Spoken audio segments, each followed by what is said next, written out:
Good morning. બીજો દિવસ ઉગી ગયો હે. બધાને જય દ્વારકાધીશ, જય શ્રી રામ.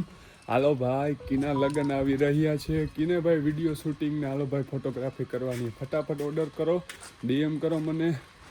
આપણે હે ને ભાઈ વિડીયો શૂટિંગનું ચાલુ કરી દીધું હે શિવ સ્ટુડિયો નાવદરા. હું અને હાર્દિક બે જ્યાં જાઉં ને હું અને હાર્દિક બે આવી જવાના છે અહીં ફોટોશૂટ અને વિડીયો શૂટ, પ્રી વેડિંગ પ્લસમાં ડ્રોન શોટ લેવાના હોય કે કોઈ પણ જાતની સારામાં એલી પાસ્ટ વેડિંગ કરવું હોય ને તો પ્રી વેડિંગ કરતી પાસ્ટ વેડિંગ કરવું હોય ને તોય તમે કોન્ટેક્ટ કરી શકો. મોંઘા માયલા કેમેરામેન આવવાના હે લગ્નમાં. કૂતરાને ખબર પડી ગઈ કોઈક મહેમાન આવે. ડેલી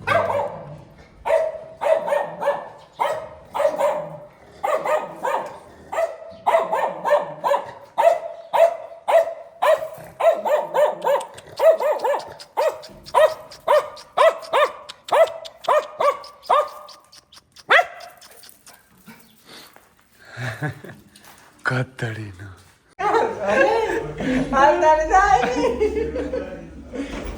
ઓ ભાઈ આખું માંથી જયારે રૂંગા નીકળવા માંડ્યા આખું માંથી. એનું કારણ શું ખબર?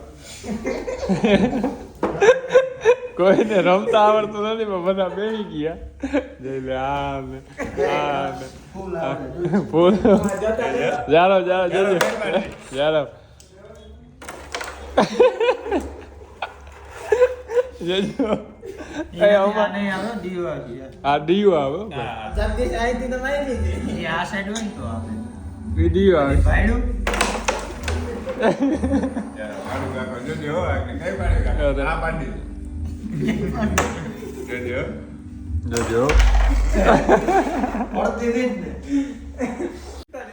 મિત્રો આ કોઈને આવડતું નથી, જોજો. પાસી ખેંચી લીધી. અરે યાર ખરેખર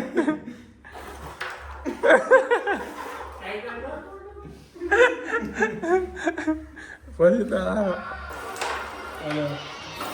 ક્યાં રડવું આવે. મારો વારો આવ્યો મિત્રો.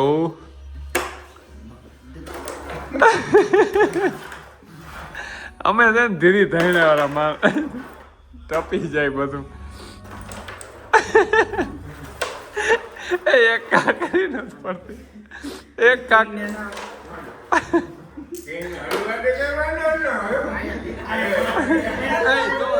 એમ નહીં તો આ લીટા કેવા હાટું હે.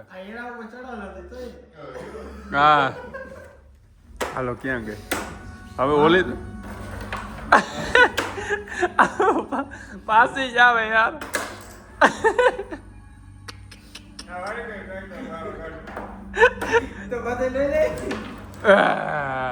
New world record. અરે The next day. ઓકે ભાઈ, તો આપણે જો તમે બધા જોતા હો કે આ વળી કપડાં બદલી ગયા તો ભાઈ ને આપણે સવારમાંથી બ્લોગ ચાલુ કરવાનું છે ને મૂડ ના હોય એટલે ફ્રેશ થઈને પછી આમ થોડું ઘણું કામ થઈ જાય ને પછી જ આપણે બ્લોગ ચાલુ કરીએ. કોઈ દીવું નથી બન્યું પથારીમાં હોય ને ચાલુ કર્યો હોય કે જય દ્વારકાધીશ ભાઈ, એવું બન્યું જ નથી. અત્યારે આપણે જઈ રહ્યા છીએ ભાટીએ. સવારમાં એક લગ્નમાં હું જઈ આવ્યો લાંબે, પણ અહીંયા આપણે બ્લોગના સીન કંઈ લીધા નથી. બાકી આપણે સાથે છે ભાવેશ. Hello hello. અને અત્યારે આપણે જઈ રહ્યા છીએ ભાટિયાથી આપણે જવાનું છે અંજિયા ખડી. ઘણા બધા કામ છે. કાલ જવાનું છે આપણે એક જાનમાં અને એના કાલ સાંજે જવાનું છે પીઠીમાન માંડવામાં. એના આગલા દિવસે વળી જવાનું છે જાનમાં. એટલે લગ્ન ગાળો ભાઈ ચાલુ થઈ ગયો એટલે એક દીની નવરાત નથી આવતી. એમાં ભાઈ મારે બ્લોગની ક્લિપ ઉતારવી અને એડિટિંગ કરવું, માથાનો દુખાવો. તો પેલા થોડા કામ હે ને કામ પતાવ લઈ મળીએ હમણાં. ફાઇનલી કિયામાંથી આવી ગયા આપણે મહિન્દ્રા થારની અંદર. આપણા મિત્રની થાર હે અને આપણે અત્યારે છે ને થાર મેં કીધું હે ને ભાઈ એક વસ્તુ હે. જય મામાદેવ. પેલા તા વસ્તુ એ છે કે તમને કોઈ પણ જાતની ગાડી ગમતી હોય ને એટલે કે તમને એમ હોય કે ભાઈ આપણે આ ગાડી લેવી તો હું એટલું કહું કે હે ને તમારા કોઈ ગ્રુપ સર્કલમાં હોય તો હાટા પાડ લેવાના થોડાક દી. 10 દી તમારી રાખવાની, 10 દી ઓલી રાખે એટલે તમને જે શોખ હોય ને ઉતરી જાય. થારનો ભાઈ આપણે હે ને એવું બધું નથી શોખ, પણ આપણે છે ને થોડું ઘણું કામ હતું, થોડો ઘણો વિડીયો શૂટ કરવાનો હતો એટલે આપણે આ લઈ આવ્યા અને આપણી ગાડી ભાઈ આપણા મિત્રને દઈ આવ્યા. પ્લસમાં કાલ મારે છે ને એક જાનમાં જવાનું છે. મિત્રો આવી ગાડી છે ને આપણા ઘર પાસે પડી હોય ને તો લાગે બહુ મસ્તીની, આમ ઘર પાસે પડી હોય ને તો. પણ આમાં જઈ ભરાવાનો સમય આવે ને, એક મિનિટ ફોન આવી ગયો, આમાં જે છે ને ડીઝલ કે પેટ્રોલ નાખવાનો સમય આવે ને એટલે કે આ ઢાંકણું ખોલવાનો, તઈ ખબર પડે કે ભાઈ આ ગાડી લેવાય કે ના લેવાય. જો કે એવરેજ આ કેટલાની 10-11ની દે, મારી ગાડી 13-14ની દે, બહુ જાજો ફેર નથી. પણ હું એ મિત્રો હે ને જ્યાં નીકળું ને ત્યાં ભાઈ 1500-2000-2500 ભરાવ્યા જ રાખું. મિત્રો હાંજનો સમય થઈ ગયો અને એવી ઠંડી પડે ને કે જેની વાત ના પૂછો. એટલે કે હવે ધીરે ધીરે ચાલુ થઈ છે ને આપણે તો ભાઈ ખરેખર ઠંડી પડી અહીંયા ગામડે આવ્યા ને એટલે ભાઈ ભાઈબંધ વાળું આવું ગ્રુપ હોય ને, આ ઝીણકી તો હોરી કરી નાખી. હે સૂર્યાભાઈ? હોરી નાની હોરી બનાવી. જોતા ભાઈ અમારે ને આમાં અહીં બેઠા હતા ને ત્યાંથી એટલું દૂર આવવું પડ્યું ભાઈ. ઓહો ડોચા બોલાવી દીધા. હવે હે ને ટાઈટ તો પડે જ ને યાર. અમે થોડા ટાઈટ પડવા દે. તો આ ભાઈબંધુ ભાઈ જો આવા જોઈ કાયદેસર જતા બધા આવા મોટા મોટા. હજી હે ને 4-5 જણા તો એવા કામમાં હે એટલે આવી ન થઈ ગયા. બાકી જો ઈ આવ્યા હોત ને તો આ થાત બહુ વડી હોરી થાત. જો 2-3 હજી આવ્યા હોત ને તો તાપી લઈએ અમે સરસ. પછી આપણે ઘેર જઈને સુઈ જવું હે કેમ કે કાલ જવાનું છે આપણે જાનમાં. The next day. તો સવારના વાગી ગયા છે 6:30 અને જાનૈયા થઈ ગયા છે તૈયાર. એટલે કે આપણે આ જાનમાં જવાનું છે અને એકદમ જાઓ કમ્પ્લીટ ભાઈ. આ એક નવા શૂઝ લીધા હતા ને લેવતા ભૂલી ગયો. બાકી ચેક કરો. તો હાલો ફટાફટ જવું છે કેમ કે આજે મારે છે ને અહીંથી ઘણા કિલોમીટર કાપવાના છે ને પછી ત્યાંથી જાન જાય તો અલગ કિલોમીટર, પણ અહીંથી જે કાપવાના છે ને એ ઘણા કિલોમીટર છે. ફટાફટ અંદર બેસી જાય કેમ કે એવી ટાઈટ પડે ને ભાઈ. ઓહો. અને અટાણમાં ઠંડા પાણી જ નહીં પણ નાવું એટલે માથાનો દુખાવો ભાઈ. सुबह हमने थार स्टार्ट कर दिया तो भाई, और इस घोड़े को चलाने के लिए चाहिए जिगरा जो हमारे पास बहुत है. अरे भाई हेठा टप जाएगी क्या रे गाड़ी, रुक जा भाई. गाइस 1500-2000 का तो इसमें दिखता भी नहीं, मतलब ये एक ही, मतलब इसको पता भी नहीं चलता. 1500-2000 का हम डाले ना तो इस गाड़ी को पता भी नहीं चलता कि इसमें भाई वो फ्यूल डाला है. बाय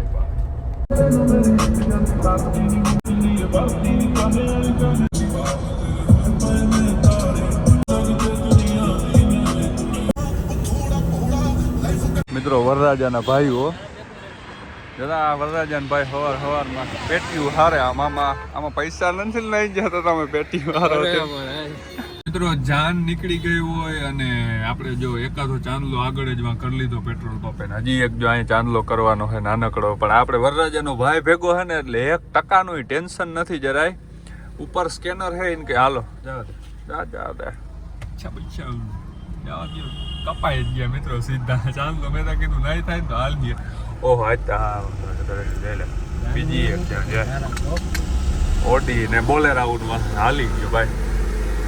અમારો ડ્રાઈવર બહુ ધીરો જો ને કે જાય પૂગ્યો જો આવે. એને જરાય વ્યાધિ જ નથી. અહીંયા જોતા હું કેવડું કામ લઈને બેઠો. આ ચાવડા પરિવારનો ભાઈ આમાં બોર્ડ મારવાનો છે. એનાનું બિસ્લેરી આ બ્રિસ્ટોન પાણી લઈને બેઠો. વરરાજાની ગાડી છે ને બહુ ઓલી સાઈડ રાખી દીધી હતી, ત્યાં હાલીને ગયો. અરે મેં હાલીને થોડું જવાય. જો હવે આવે ચાવી લઈને. હવે પેલા તો આ પકડાવ દેવું કે આ સોટાળા. જાન જાતી હોય ને એમાં કાળા કલરની થાર હોય ને કાળે રંગની સ્કોર્પિયો. ઓહો ભાઈ ઈ જી જાનનો સીન આવે પછી વાતતું પૂરી. આગળ કાળો સ્કોર્પિયો, એની આગળ જાય છે જીપ કંપાસ વરરાજાની, આ સ્કોર્પિયો ને આ કાળી થાર, અને આગળ ભાઈ ચાવડા પરિવારો. વાહ નીતિન ચાવડા વાહ. ભાઈ નવાણિયા ગામમાં જઈ રહ્યા છે. પહેલી વખત નહીં, અને પેલા એક વખત ગયો પણ ગામ સુધી જ ગયો. હવે આમ આગળ જઈ રહ્યા છે. આ રસ્તો આપણે જોયો નથી. કેમેરા વાળો ઉભો હતા જઈલા વરરાજાનો સીન લઈ લઉં. નકર વરી કોક ને એમ થાય જેપી કે આ તો જાનમાં ગયો જ નથી. એટલે મારે હે ને આ સાબુતી રહી જાય કે આજો ભાઈ હું તાર જાનમાં આવ્યો હતો. આ વિજય એના ભાઈના લગ્ન હતા ને કાકાના લગ્ન હતા ને આ જ આવ્યો. બોલો હરમ નથી આવતી. આ વાહ નાવત્રે નહીં સીધો એને કાકાના લગ્ન જાનમાં આવ્યો. તને હરમ ના આવી બીજા મારે આને કેવું. ઓકે ભાઈ તો આપણે જાનમાં હે ને જમવા તા ના રહી હેગા કેમ કે આપણે હજી હે ને ઘણા લગ્નમાં જવાનું હોય. આજે એક દીમાં આપણે અત્યારે ગણેશગઢ જવાનું જ છે, પણ એની પહેલા હે ને ભાઈ આપણે ગાડી છે ને અત્યારે બદલાવી નાખવી. એવું નથી કે ભાઈ આ એવરેજ નથી દેતી. એવરેજ છે ને જો ભાઈ આ કેટલાની છે ખબર, 10 થી 12 ની તો દેતી જ હશે, મને ખબર જ છે. મારી ગાડી 13 થી 14 ની છે. એવરેજ જો કઈ એટલું બધું નથી, પણ થાર જે ડેલી હાંકતા હોય ને એની મજા આવે હાંકવાની. આપણે ભાઈ ડેલી નથી હાંકતા. આના કરતા છે ને કમ્ફર્ટેબલ જે સેડાન ગાડીઓ આવે ને એ સારી હોય એટલી મને ખબર પડી. આમ કેમ કે આમ રોતા બહુ આવે થારમાં, એ તો તમને ખબર જ હશે. જેની પાસે થાર આવે એ નહીં ખબર જ. બટ 2 પર્સન માટે બહુ સારી ગાડી છે, પણ પાછળની સીટમાં જો કોઈને બેસવું હોય ને તો ભાઈ કમ્ફર્ટેબલ નથી. બાકી જો આમ નોર્મલી 80 ડ્રાઈવ કરવી હોય હાઈવે ઉપર તો 14-15 ની પણ કદાચ એવરેજ દઈ શકે છે. બાકી ઓફરોડિંગમાં બેસ્ટ. વાહ મારો ભાઈબંધ, વાહ બહુ કામ મારી ફોકસ નથી થતું. હા મિત્રો, આવા ભાઈબંધ હોય કઈ ના ઘટે. વાહ વાહ વાહ. અરે બા ના ના, અરે પણ ના સાગર બસ. અરે ના, બાકર બધું આવી જાય. તું રહેવા દે ભાઈ, બહુ બર ના કર. મિત્રો આ તો એની કીધું ને મેં હાલો એક ક્લિપ ઉતારી દઉં વ્લોગની.